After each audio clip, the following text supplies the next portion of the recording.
Another session of What They Don't Teach in Business School. Today we're going to talk about what does an effective interview process look like. So what's the goal of a good interview?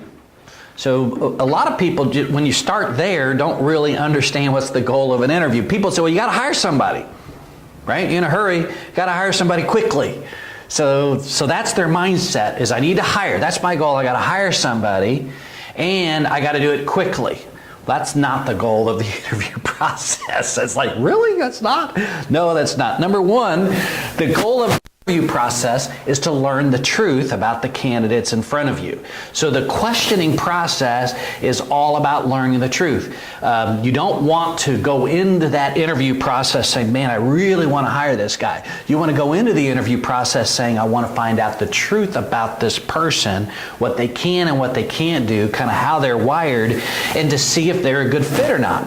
So really it's the opposite. I want to use the interview process. I want to structure the process. I want to be good enough at working the process to be able to be confident that I can weed bad fits out. So the two major areas of bad fits, we'll say three, are number one, they do not have values that are consistent with yours. Number two, they don't have a behavioral style that's consistent with your leadership style. And number three, they just can't do the job, right? Now, number three is probably the least concerned, because if they're smart and they have your values and they fit well with your leadership style, you can teach them. But I know in many cases, there's certain requirements. We'll talk about the non-negotiables here in a second. So those are very important goals for the interview process. Number three here, we want to do the whole interview process in a way that is very efficient with your time and yet effective. In other words, if we're too quick, we may not get a good result. If we're too slow, we've used up all kinds of wasted time that was really unnecessary. In other words, we're spending an hour with a candidate that in the first 10 minutes, we say, this is not somebody I'm going to hire, but we feel obligated, or maybe we'd let them go on and talk, right? And already show me that I'm a meeting guy. So as a professional interviewer, if you would, I'm very comfortable saying to a candidate, listen, thank you so much for coming in.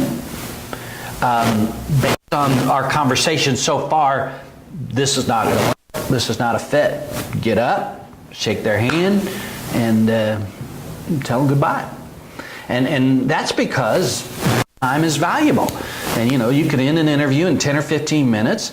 And when should you end it? You should end it when they say something, do something, something comes up in the conversation that is an absolute non-negotiable. Okay? So that's the goal of the interview. Just real quick, to learn the truth, to weed bad fits out, and to be kind of, in good to great language, kind of ruthlessly covetous of your time. One of the big negatives about interviewing is to do it well. If you're going to do it yourself, you got to get 50 resumes to interview 5 people, and you might have 2 or 3 decent candidates. So, reading 50 resumes can take a lot of time, calling them on the phone to get them in, and then setting all the time aside. So I'm going to explain to you my process that I believe accomplishes those goals. So step one is called the phone screen. You never meet a candidate for the first time in person. That's never the first time. You talk to them on the phone. And it's just like, calling somebody on the phone, you get an impression of them. I've got here, you're going to cover all the non-negotiables. How much money do you make? And they may say, well, do I have to answer that question? And it's like, no, you don't have to. But if you want to be considered for this job, you do. Because you don't want to talk to somebody who's making 80 if your job pays 40. So you get that out quickly. Or say, listen, tell me the kind of the realm of your expectations. What are your expectations? And I do think it's important to ask them what's their salary history been the last 2 to 3 years, 3 to 5 years, depending on how old they are.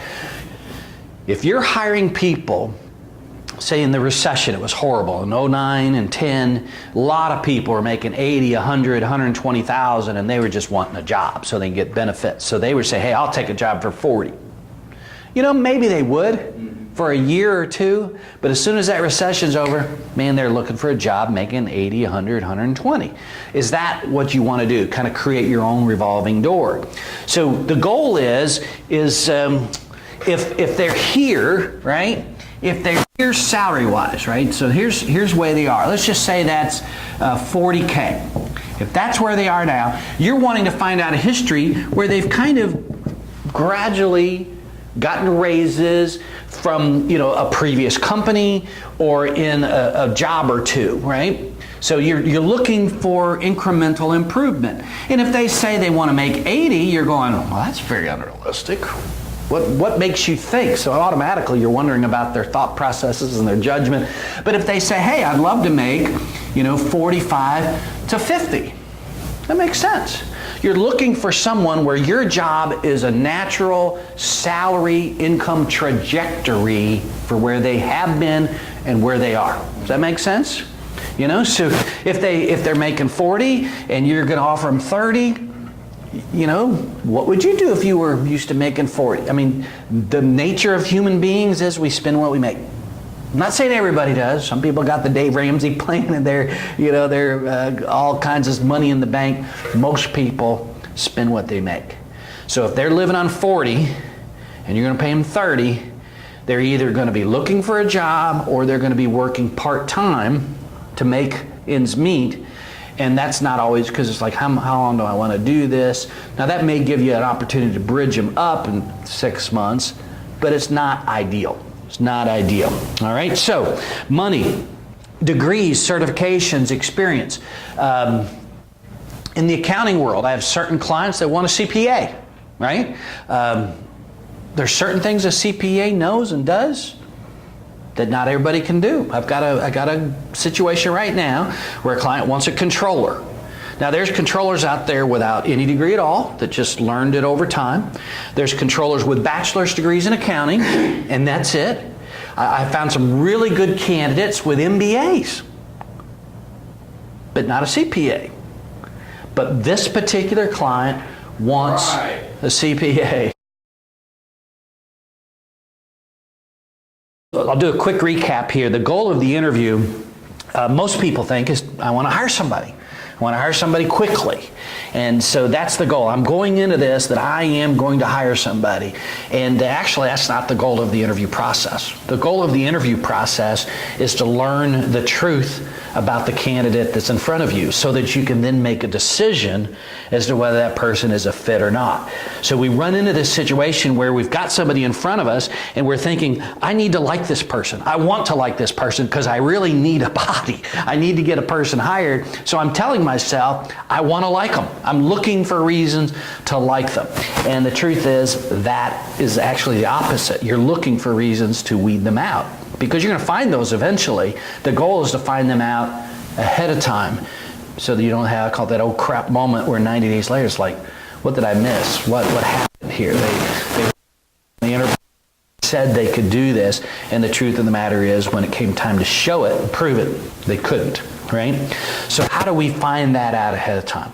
So truth, really, it's a great interviewer is somebody really curious, really naturally curious, a really good listener, and when the candidate says something that doesn't make sense, they just, well, tell me more about that. Explain that to me.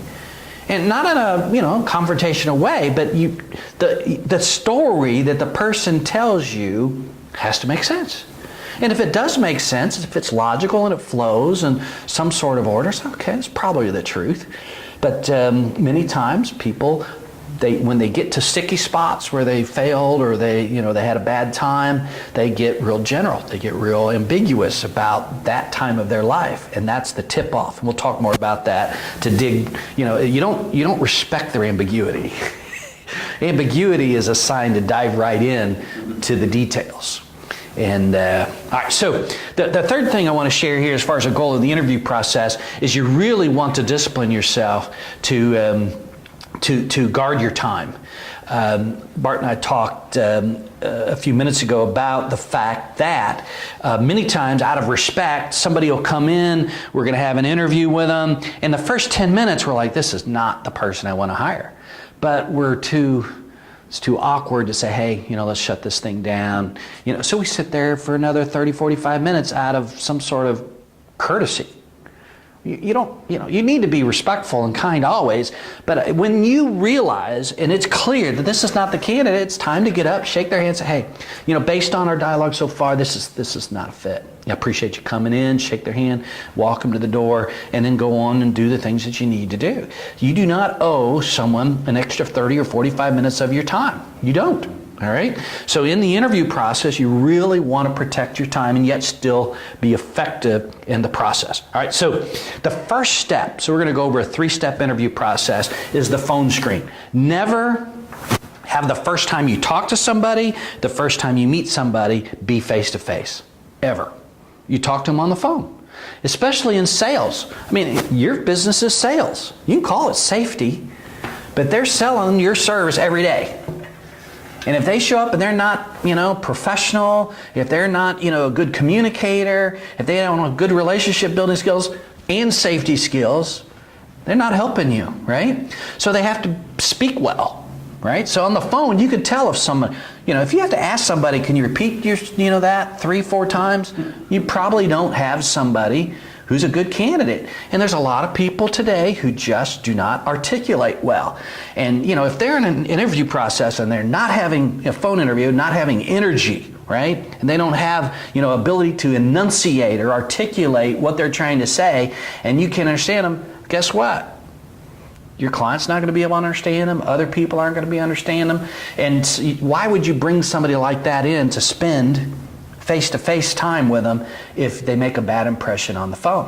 All right? So it begins with that first impression. So as we go through these, on the phone we want to cover the non-negotiables. You don't want to find out a non-negotiable face-to-face. So you get them all out. All right. So Bart may want, a CHST, or he may want somebody who graduated with a safety degree, a bachelor's degree. You guys might want somebody with at least, a year or 2 or 3 of some, sales experience in some sort of construction-related type of deal. Roofing. Does it have to be in roofing? No, probably not. Wouldn't hurt. Yeah. Wouldn't hurt. But, somebody who's used to calling on a business owner, used to following up and doing estimates and that sort of thing, anything that would be related to remodeling in a B2B probably. You guys do more, you're foam, so you're going to be more business than you are. There's no residential in the foam area. So you're looking for somebody, so you set some minimum requirements, and that's good. So you find that out. Somebody who says, yeah, I've been in roofing, I'm going to be a great salesperson, and you find out they're hail chasers, in the residential market. That's probably not a good fit for you, a hail chaser. So what degrees, what certifications might be required? I was telling, I think when you guys were coming in, I've got a client that wants a controller, and not all controllers have CPAs, but he wants a CPA. That's okay. So that's a non-negotiable. So part of that discussion is, do you have a CPA? And I'm going to take my test, and there's like 4 parts of the CPA. So how many parts have you passed? So if they passed a couple parts or 3 parts, I might tell my client about that candidate. But if they don't have a CPA, they have no plan to have a CPA, could be a great candidate, but in my client's eyes, that's not the person he wants, right? So you have to make those decisions, because the more gray, the more like totally open you are, the harder it is to figure out who fits.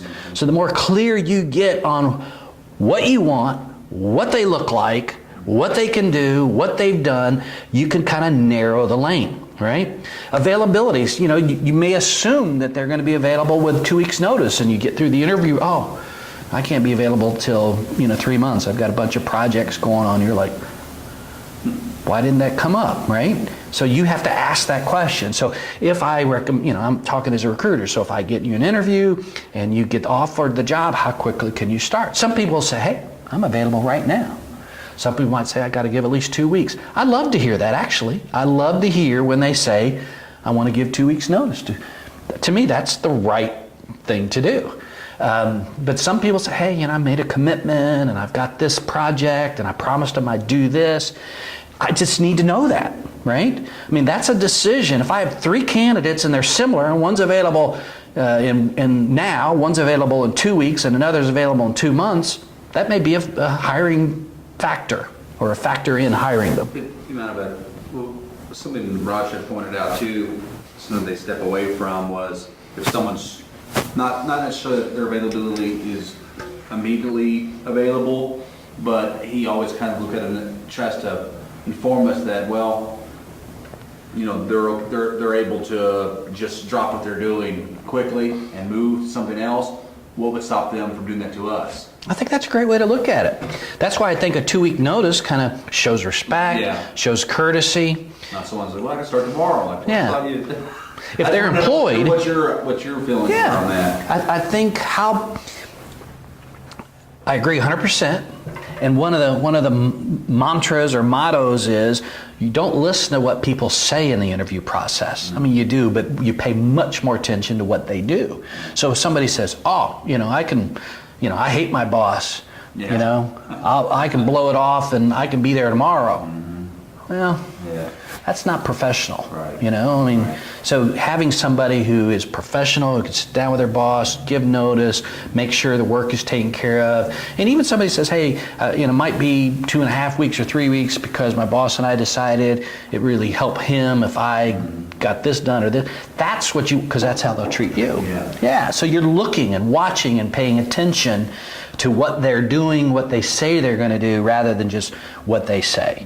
Right. I've been literally 30 years. I've been interviewing and recruiting people, and I've got coffee over there, guys, and I've got sodas and waters and stuff. So whatever you like. Would you mind? Thanks, man. Yeah. I think you might have chimed in there. That thought hit me before because I know we've done some interviews in the past. And a few of the candidates were, well, I need to do things and work things out. And then some other ones were like, oh yeah, you're like, well, we're looking at your resume and you've been with this guy for 3 or 4 years and maybe things got a little, on the rocks and it was time for a different change, but you feel like there's something about someone saying, let me get some things and, I'll get back with you. It's probably going to be 2 weeks or a month. Mm-hmm. Well, the person's like, yeah, I can, I'll just call them up and quit now. I'm like, no, I think you're right. Your enthusiasm at the same time a little leery because it's like, Behavior indicates character. Right. Values, right? So their behavior's up here. It's the character and the values is driving the behavior. So you're trying to watch and learn things that are going to give you some insight into their character, right? Relocation. I do a lot of work where, are you willing to? And it might be in Louisville, it might be, well, you live in E-Town, do you really want to drive to the Bluegrass Industrial Park every day? Or because of the bridge situation, you live in Indiana, do you really want to drive to the East End to go to work? Or you live in the East End, do you really want to drive to New Albany or to Jeffersonville? So it may not be relocation, but I want to tell you up front where the job is. Oh, no. I had a really interesting assignment. This was the manufacturing job we were looking for. It really looked like a good fit for a manufacturing manager job. And the guy was in Indiana, like Seymour or Charleston or something like that, Charlestown. And when I told him the job was in Louisville, he says, he didn't care. It's like, I'm not going to work in Louisville. I already made the decision I'm not going to work in Louisville. And it wasn't like, well, tell me more about the job. It was like, nope, job's in Louisville. Don't want to cross the bridge. Okay, glad we've got that out, because if I could have spent 30 minutes and then said, oh, by the way, the job's in Louisville, and I wasted my time, right? That's what happens when you get disciplined. Okay, what's the stuff that has to be agreed upon, that can't change? No matter how much I like this candidate, this is stuff that has to be true, and everybody has to be. Get that stuff out on the phone quickly. And if they don't want to tell you how much money they make, I just say, listen, you don't have to tell me, but I can't interview you. I'm not going to bring you in because I don't want to waste my time with somebody who's making $20,000 and it's a $50,000 job, or somebody who's making $80,000 and it's a $40,000 job. You're looking for a natural progression. You're asking salary history to make sure that, hey, they've had regular, steady raises. You can infer that if they're telling the truth, that they have regular, steady raises up to the 40K mark, and now you have a job that might pay them 45 to 50. That's a continued natural progression. If somebody's up here, that's not a natural progression. So if we hire somebody for down here and they're used to making 80, as soon as they start working, they're going to start looking for another job to get them back to 80. You do not want to do that, no matter how much you like them. You do not want to do that. You want to find that fit. And so you don't want to hire quickly. You want to be patient, be persistent, and wait till the right person emerges. And if you will be disciplined, they will come.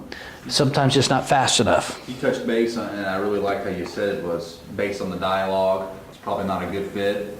Because, I feel like most of the time everyone's like, well, we'll get back with you. We're going to look things over. I kind of like that direct approach based on it, because then no one's stringing anyone else along. Yeah. They're not calling up, wasting time. Have you found yourself doing the same thing via phone? Or do you call up with a follow-up later, or have someone else call them and say, hey, based on the phone interview, we won't be moving to the next step for a in-person interview? If they're not a candidate and they're not qualified, I'll just tell them that they're not and why. All right. And it might be, hey, there's 3 other people that have this, Yeah. and so maybe you're so early in the curve that it's just, it's just not likely that you're gonna, we could have 3 people bail out for whatever reasons, and now you're the Right. odds of that are not good, Right. So now if they're like number 2, Right. and my candidate really loves number 1, Right. I'm not going to tell them anything until number 1 gets an offer. Right. And then I'll tell them. Because if number 1 bails or anything happens, I don't want number 2 to know he's number 2. I just didn't know if you'd ever made that statement via the phone, or if it's usually Absolutely. That's usually only in the second phase, so to speak. To me, the most important thing is to be wise, to be courteous and respectful. In other words, you don't want to cut somebody when you're like, oh, I wish I hadn't told him that, because now he's looking like a better candidate. So you want to be wise in your process, but you do want to cut them loose, because if they keep calling you, they're wasting their time, you're wasting your time. It's best just say, listen, there's 100 ways to say it in a nice way. Based on your qualifications, there's others who are better fits. So it's not just others that are better fits. Right. So, and as a recruiter, I'm not going to be able to get you an interview, right? And then sometimes it's, hey, decision's been made. That's easy. It's, why? Sometimes I know why. Sometimes it's like they just like the other candidate better. There's not a real good reason. They just made a comparison and went with another candidate. But for your own sake, if you've given them your card and they're calling you, it's best to be as clear and plain spoken as you can to say, listen, why don't you wait a couple weeks? I'm still filtering through some other candidates. Set their expectations up. I'm not going to make a decision for 2 weeks or for 30 days. So, as busy as I am, I hate for you to just keep calling, right? Because I don't have an answer, and I'm not going to until this time. So one of the other things on the phone screen is the compensation type.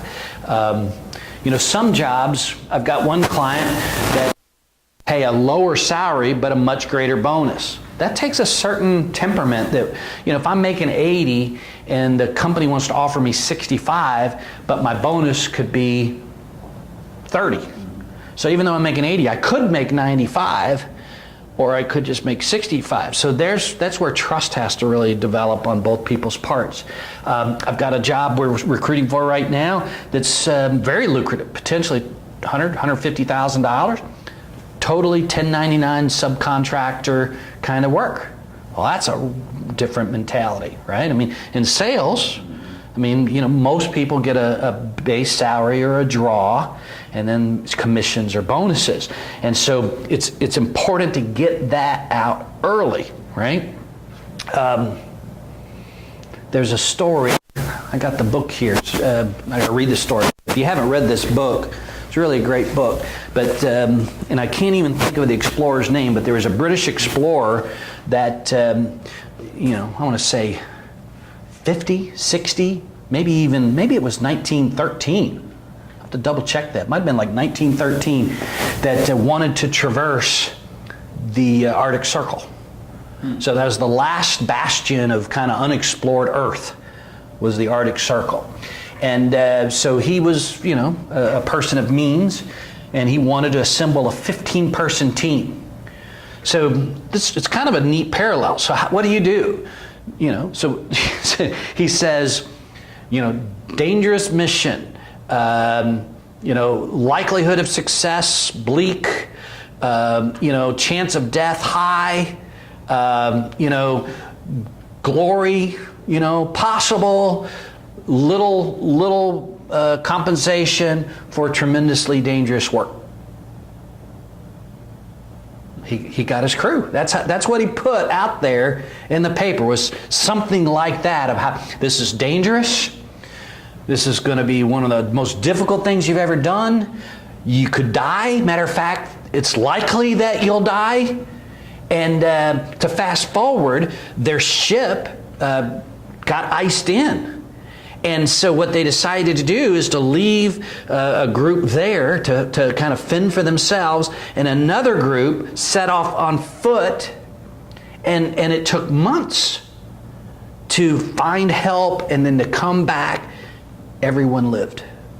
And the author, Simon Sinek, book Starting With Why, says he believes the reason why they all survived is because they had the same why. It wasn't just a job for them. They were in it because it was a mission. It was a big idea. And so they weren't turning against each other. So, hey, this is what we all signed up for.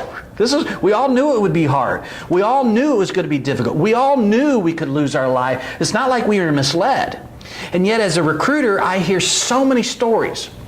Recently, a lady took a job with like a stockbroker firm, and the day she showed up, they sat her down and says, "Yeah, we hired you for this role, but we're going to move you into this role. Hope that's okay." I mean, she'd already quit her job. She moved from, you know, like Indianapolis into Louisville, gets there, and it's like, "Yeah, we're going to move your job into the role." Who does that? Or, "Yeah, I told you commissions would be this. Done a review since you left. Can't really afford to pay you that. It's going to be this. I hope you're good with that." And then they wonder, "You're leaving? Why are you leaving?" I mean, it's just amazing the number of stories where the candidate, and people say, "Well, why do people talk to recruiters?" They talk to recruiters because they quit trusting their boss, because the boss has said, "Yeah, I'll give you that bonus as soon as I do your performance evaluation." And the employee's been pursuing their boss for the performance evaluation for 6 months and hasn't gotten it. Therefore, they haven't gotten their bonus.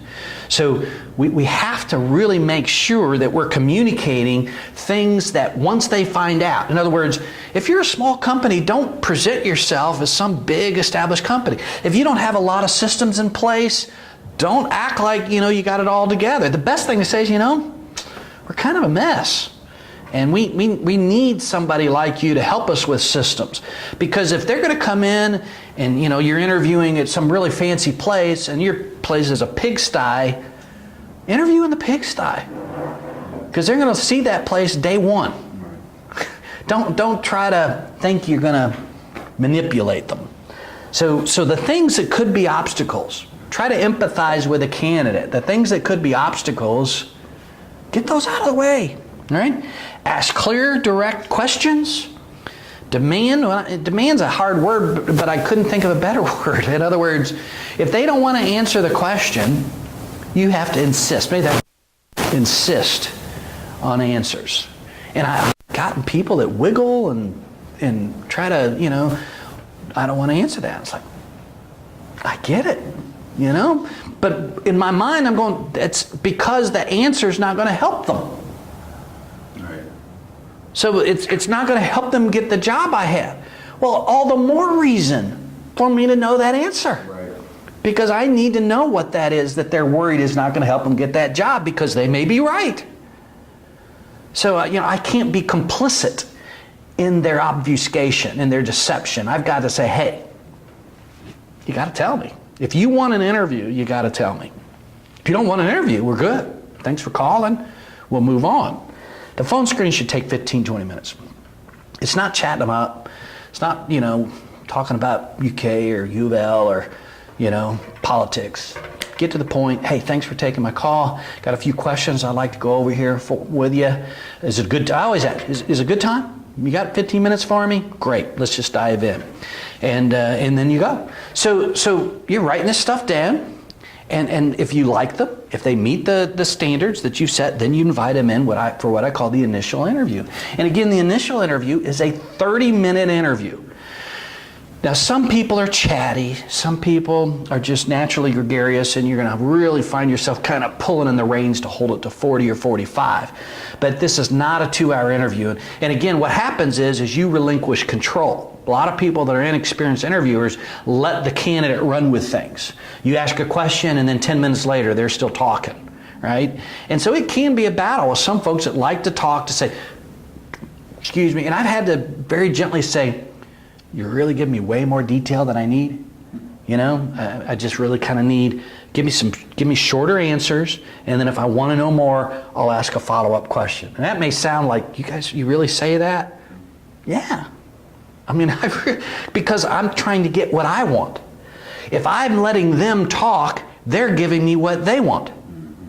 So yes, I want to control, strongly influence the direction, structure, content of the interview process. That's my role as an interviewer, is to control that. And if they're trying to take control, then I've got to bring it back in a respectful way. So what's the goal of the initial interview? I want to look at them. How do they look? Do they look like somebody that I'd be proud, in your case, as well as you, to send out to call on a potential customer or an existing customer? And, you know, if they don't look the part, if they're unkempt, you know, if they're wrinkled up, I mean, this is an interview, and the way they show up with you is probably going to be the way they show up with a client. And you know, you're hiring a lot of young guys, and sometimes young guys, you know, they just throw it on. You know, they're not really worried. Well, you need somebody who takes more pride than that. Do they make eye contact? If they're not making eye contact with you, they're not going to make eye contact with customers. Is there a comfortableness?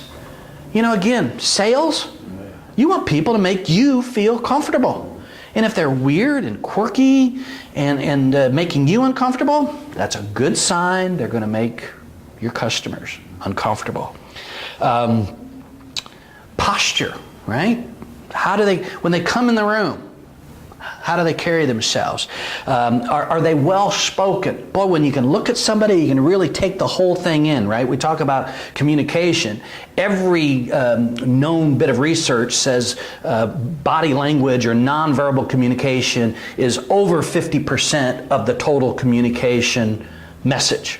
So how they communicate, how they gesture, how they, you know, just carry themselves is more important than what and how they say, right? Whatever it is. So listen very closely for that. I know this sounds crazy, but body odor. You know, I've had situations in my, more than one, where I've had employees come in and say, you're going to have to talk to him. No one wants to work with him. No one wants to sit next to him. You know, he stinks. And it's like, come on, guys, you can't, and it's like, I'll sit him down and say, listen, you're a great employee. You're doing a great job. But, you know, I'm bringing you in here, as awkward as this is, that people are talking about you behind your back. You need to know this.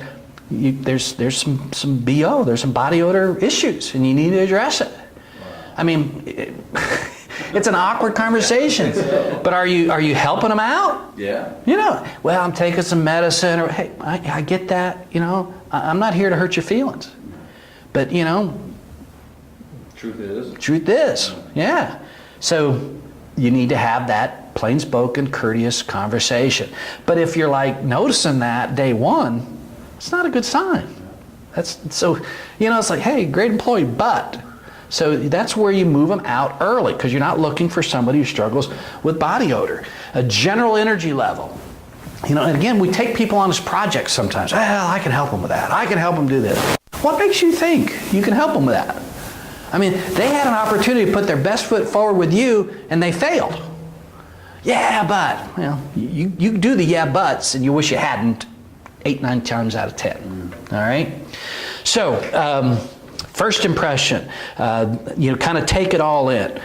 I like to do these interviews back to back to back. Now again, I've been doing interviews a long time, so I don't mind setting 2 hours aside, 2.5, and doing 3, 4 in a row. I don't mind, because I really like the ability to compare and contrast so closely together. Now, a lot of people find that exhausting. To me, that's the way I do it. But I would recommend you just at least do 2 at a time. Do 2 maybe in the morning, starting at 9, and then maybe 2 in the afternoon, and it gives you some sense of comparing and contrasting. All right? I have a question. Sure. How much emphasis do you put on handshakes? I know if that was like important to you, if you ever, I don't know, you've done a bunch of interviews. Yeah, it's a great question, really. I would say that a really strong handshake with good eye contact would be a strong plus. So Would be a if strong someone plus. just kind of limp hand Yeah. out there, I mean, is that? It wouldn't be a knockout if everything else was in place. But again, this is a process. So I'm going to be with this person. I'm going to shake their hand, when they're coming in. I'm going to shake it when they're going out. If I do a second interview. So if it's always that way, I'm betting that there'll be other indications that might indicate we make these stereotypes, and I'm not sure they're bad, but for a salesperson, we want a good, strong grip. Even females today, they've been trained. A lady she'll just break your hand, give you a good, It drives me crazy when people don't give me a firm handshake. Well, They think and Noelle gives firm handshakes. Noelle, she knows, she's been in businesses where a lot of networking, a lot of meeting of people, and in American culture, let's face it, a good, firm handshake is valued. And usually that's with good eye contact. We reach out, shake their hand, look them in the eye, and that's what our dads told us to do, right? Look them in the eye, shake their hand. And so that's kind of that first impression. Now, it could be very rehearsed, right? So we don't want to make that everything, nor do we want to make the weak handshake everything. But is it a sign that we need to look more closely? Absolutely. All right? So, be ready to begin on time. To me, we think too much about the candidate and the candidate needing to make a good impression on us. If you have a really strong candidate, they're interviewing with a lot of companies, right? And they're going to be, other companies are going to be interested in them. So are you going to waste their time? They get there and they're 10 minutes early and you're 20 minutes late? And then it's like, let me find my questions, or, well, tell me about yourself. And you're unkempt, and you're not ready, and you're frazzled, and you're acting like, I probably shouldn't do this now. I'm so busy, but what the heck? Come on in here and let's talk for a few minutes. Oh, well, you made them feel really important, did you? See, to me, this is your chance when you meet them to make a great impression on them. What I used to do in my Auto Trader days when we were interviewing a lot is I'd have my assistant go to the store and get, whatever the most common popular beverages are, like Coke, Diet Coke, Sprite, root beer, and I'd have a cooler in the room stocked. And it's like, hey, come on in, sit down, can I get you a soda? I'm trying to I'm treating them as a guest in my home, right? How's your day been? A little chit chat at first. Appreciate it and set the expectations. Today we're going to spend 30, 45 minutes together. They probably heard that on the phone, I hope already, or in the email where I set it up. But I'm going to be courteous. I'm going to be on time. I'm going to be prepared. I'm going to know before I get there what questions I'm going to ask. I'm not going to treat them as an afterthought. I'm going to treat them as a guest in my home. All right? So it's very important to make a good impression. Many executive offices will have a nice desk, right? An executive desk and a side table. Never interview candidates of any kind at your desk, ever. It just takes everything out of proportion. For a leader, the desk is a power position. It's a position of authority, right? So they're on the other side of the desk and you're on your side of the desk. That's not a good place to interview. If you have a side table, go over to the side table, sit at that. If you don't have a side table, you have a meeting room, right? Have a meeting at the meeting room. Don't go to a coffee shop unless you have to.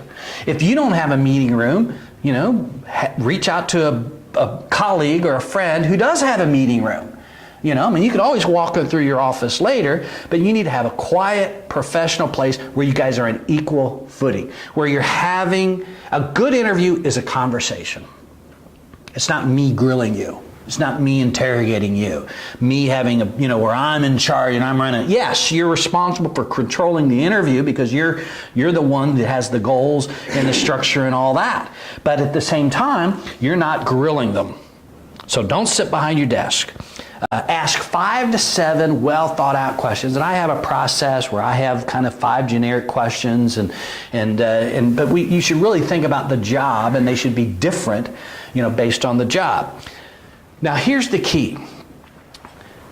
So there's 2 factors here. I'm going to ask the same questions of every candidate in the initial interview.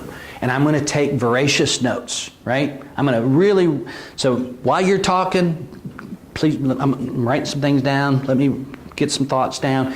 And so afterwards, you're not just dealing with your feelings about a candidate, how you felt their answer was. You've got 4, 5, 6 questions and answers, and you're looking and comparing how they responded to that question. That can be really telling after the fact, because by the time you're at interview number 4 or 5 or 6, you've forgotten the details of interview number 1 or 2. So it's important to write notes. Number 2, their initial response to a question is almost, I want to say useless, but it's not really the important answer. So if I said to you, tell me about your first job in sales management. And so you might give me an answer. You've been asked that question a bunch. So did you find the transition into sales, from sales management to sales, did you find that easy or hard? No, they may not get that question a lot. What was it that you found really difficult? Why was that difficult for you? So it's the 3rd, 4th question that you ask. The first question was simply, tell me about your first job in sales. So they've got a rehearsed answer for that. And if all you do is you let that answer stand, you don't know anything. You know their rehearsed story. But if you ask natural follow, so it's kind of like a friend, like your best buddies brought a friend, and you're meeting and you're having a beer, and you're like, well, tell me about yourself. Man. Oh, really? Why'd you do that? That just sounds crazy, And so you're getting to know a person. You're not grilling them. It's like, I'm curious. You seem like a good guy. I just really want to know what makes you tick. So you naturally ask questions. These aren't like interview questions. These are like human being. I want to know who you are. I want to know what makes you tick. And so on anything critical, so in a salesman, I don't mind telling you, sales managers are the hardest people to recruit for because most salespeople stink. I was going to say suck, but I shouldn't say suck. Stink at sales management. They do. And your best salespeople oftentimes stink the worst. So it's how do you find that person that's a good to great salesperson that has the kind of other-centeredness, because most salespeople are more self-centered, other-centered to help other people be successful, right? And it's very challenging. So to understand how a sales manager ticks and what drives them is critical. You can do some assessments, but the bottom line is we need to find out from their own mouth kind of how they view. Why did you get into sales management? What was your angle? What was your motivation? So what I'm trying to communicate in this initial interview is ask them a question, one of those 5 to 7. But that's not the important answer. That answer to that question, it's the follow-up. We call it layering. You're layering down more follow-up questions. And it's not like, tell me more. It's like, hey, that's really interesting. Tell me more about that. And man, really? You gave up an $80,000 sales job for a $50,000 management job? Wow, I would never do that. What was your thinking? Help me understand, why was that appealing to you? Anything that kind of looks out of sync, I mean, to me, I think I'm a good interview because I'm just really curious.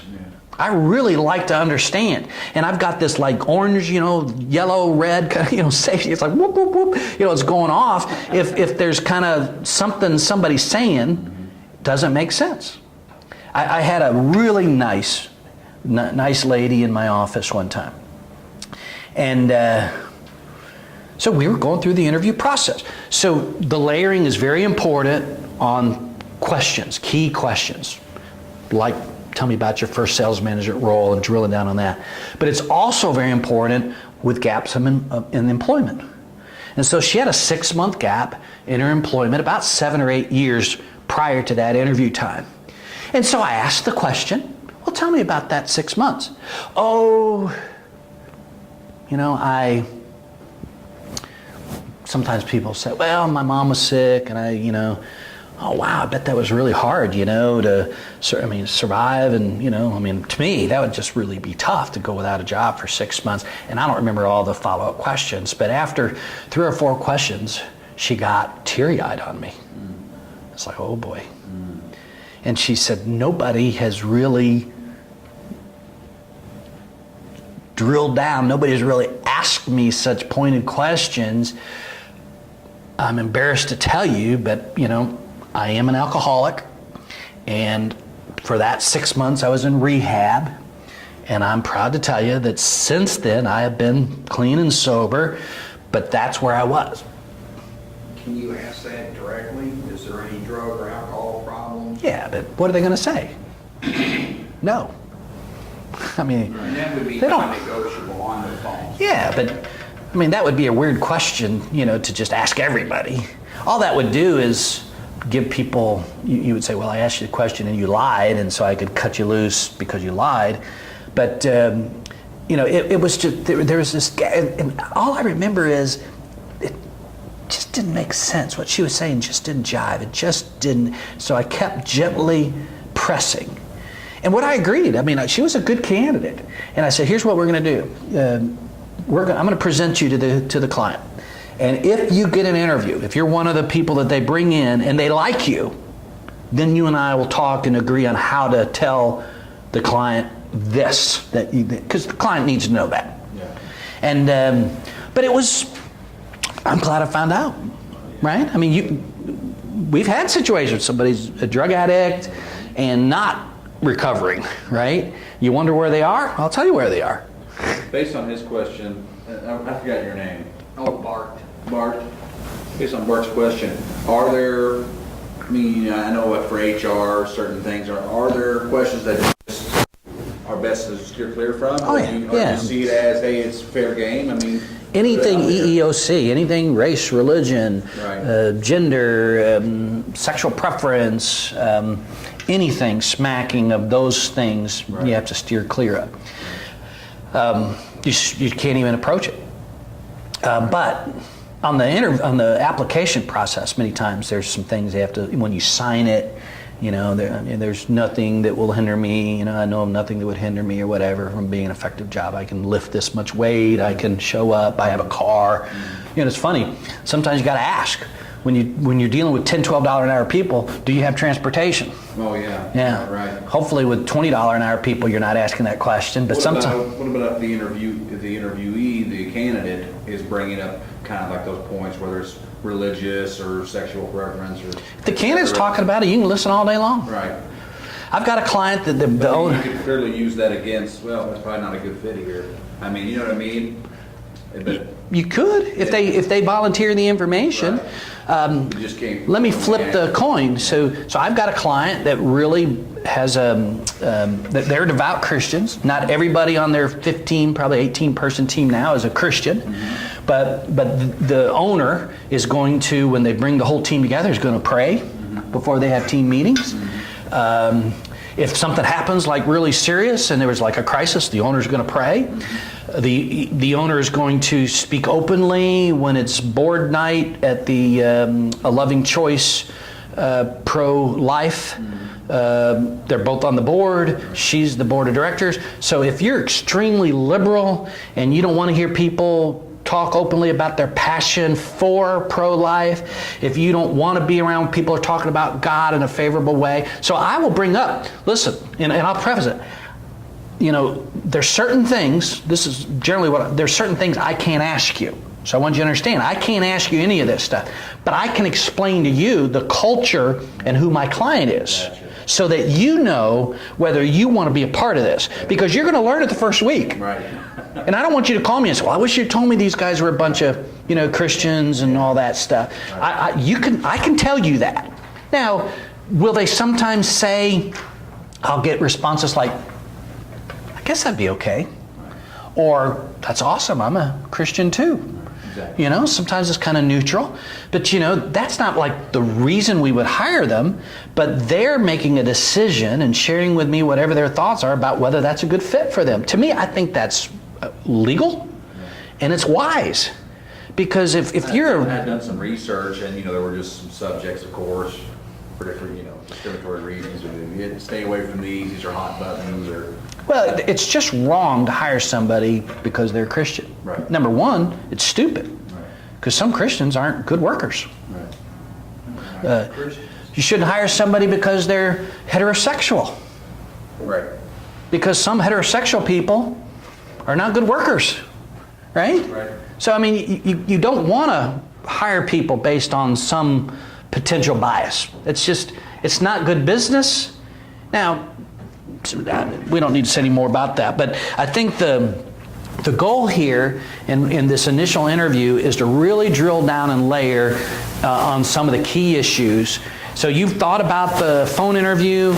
Each person, maybe you've got certain things you want to really drill down in, and so you want to spend 30, no more than 45 minutes with them and drill down on the 5 to 7. All right, and it says at the top of the second page, listen closely. If it doesn't make sense or ring true to you, that's your signal to layer or ask a follow-up question.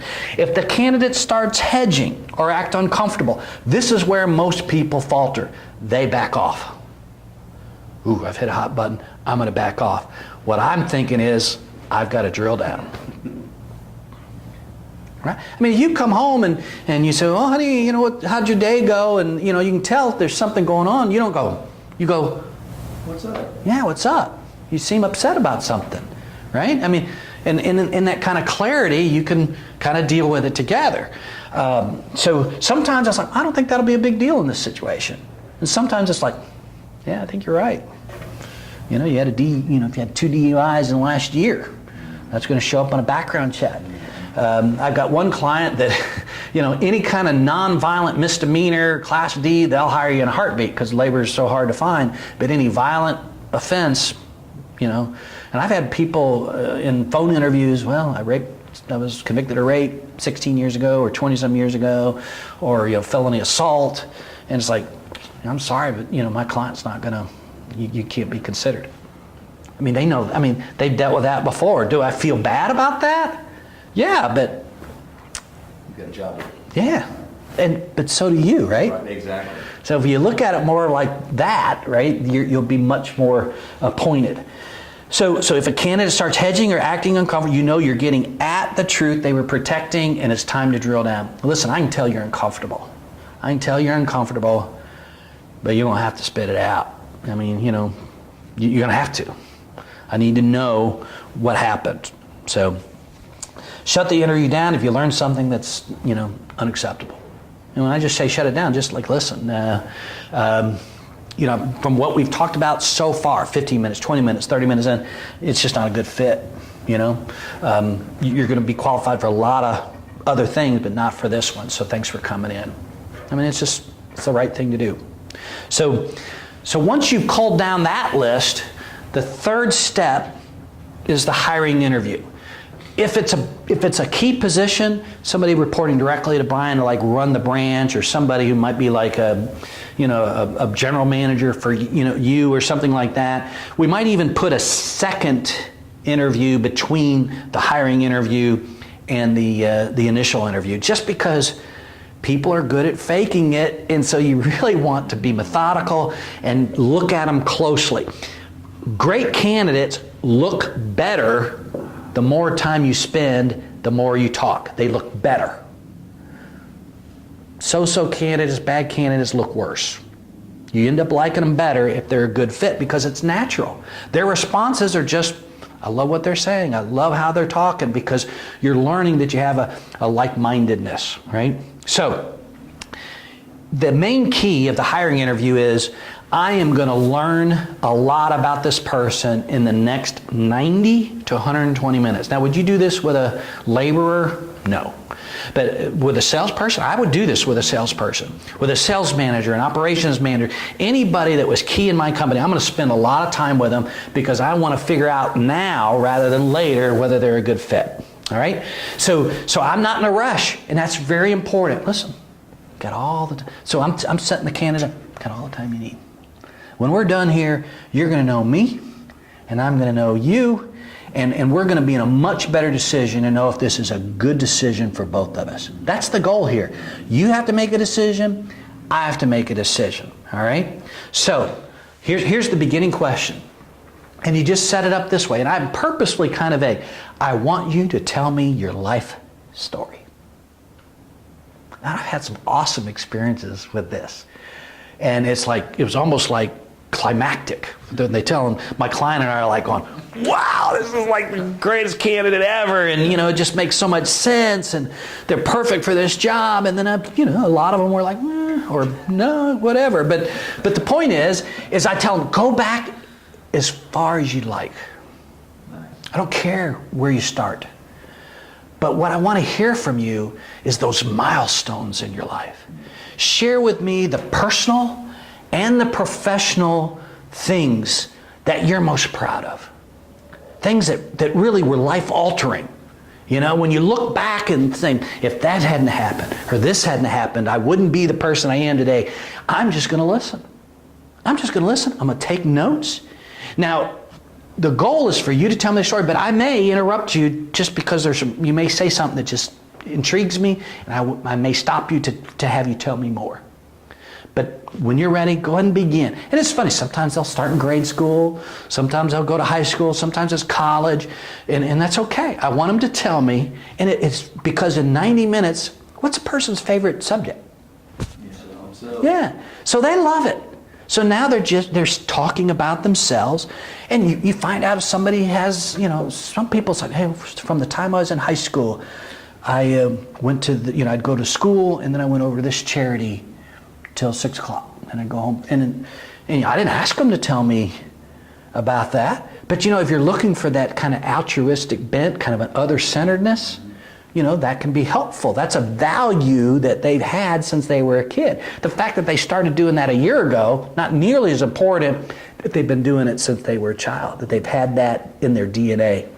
All right, so have 10 to 12 well-thought-out questions, right, that we're going to get to after they tell the life story. Ask them in a very deliberate fashion. Invite potential team members to participate, right? But I don't like these 5-6 person interviews where 5 or 6 people are sitting there all. I think they unnerve the candidate. You don't get a true response because the candidate's nervous. 2, 3 at the most is as far as I would go. I have run the gauntlet where I'm at a place for all day, and they have maybe that initial interview, and then they pass me from one person to another person, another person, and another person. That's okay. Better than 6 at once. But if you have 3 people going to interview somebody, break up the questions. You have 4, I've got 4, you've got 4, so everybody participates. All right? So listen to the answers.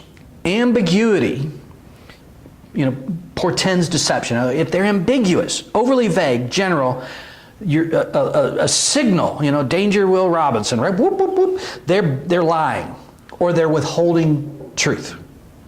Right? So that's your key. They've been specific until they got to that point, and now they're really, so especially if they've been doing really well, and then they get really general. And when they're telling their story, they may just gloss over something, and you're like, wow. You just glossed over college. They were drunk and high for 4 years, you know. I mean, it's not a lot to tell, right? So, you might want to say, well, tell me about college. Were you part of a fraternity? You know, what did you do? And, if it's somebody who's kind of got their act together, I was part of this, and then they'll know the name, and they'll, but if they're like, well, I don't remember the name of the thing, well, they didn't do it, But the more specific they are, the more you can count on that it's truthful. So I think somewhere in my notes here it says if they have dates, like in '82, I took the job in March. My boss's name was, they paid me 32 plus a commission. I think the commission was 10% or whatever. And I did that until, 2 years. And they're telling the truth. Most people can't make up details like that just on the fly. I'm not saying it never happens where you get a total, somebody who's a liar and made up a story. That's happened, but it's very, very rare. All right? So the fourth bullet there, ask them to tell you their life story. All right? And again, I want to open it up. Tell me whatever you want to tell me. I want to get to know you. When we're done here, I want to know you. We're going to get to know each other working together, but as much as humanly possible, you know the stuff that's kind of off limits. You don't have to tell me anything about, and I don't, list the things, but I'm not looking for faith things. I'm not looking for, whether they're, bi or lesbian or, I'm not looking for that stuff. That's not the point. The point, I want to know them. And I want them, through their lens, through their filter, to tell me what's important to them. And I can really get a sense. If somebody's talking about money all the time, money's important to them. If somebody's talking about, quality of life and friends and relationships and, kind of the non-monetary aspects of life, that tells me something too. So different jobs need more of one or the other, or a blending of one or the other. So I just want to know, again, we began with, I want the truth as much as I can discern it in the time I spend with a candidate. So, what's the goal? You learn about a person's values. What they share is important. All right? Knowing someone's story and having it make sense as it leads up to the potential job offer is very, very powerful. I have had some incredibly positive experiences listening to a person's life story. And sometimes it's it's really, wow, thanks for sharing that. Man, that's a great story. Overcoming adversity, just difficult things in their childhood, and you really respect the person. It's like, man, good for you. And you find yourself kind of saying that, well, that's awesome. Whew. Man, that is a really tough, you're empathizing and you're having a conversation. It's not a grilling interrogation. You're just having a conversation with somebody. You can look back in your life, talk about us, and see events that led up to where we are today, right? So their story should be compelling just as your story is. So you're looking for somebody who says, this is why I do what I do. I had a lady in my office years ago, and I wasn't a very good interview. It was kind of early in my management career, and I think I was intrigued, but she had like an accounting background. And so it was a sales position. So I just got to meet, as a female, number one, in advertising sales, females do extremely well in advertising sales. So it's probably some sort of positive bias that allowed us to bring her in. And so I asked her an early question and said, why, you got this accounting background and yet this is a sales job. Why are you here? Because I've always heard that sales is where the money is. And I kind of laughed. And I said, well, that's true if you're good in sales. Have you ever been in sales? No, I never have, but it's, it's where the money is. So right then and there, that's not the reason to be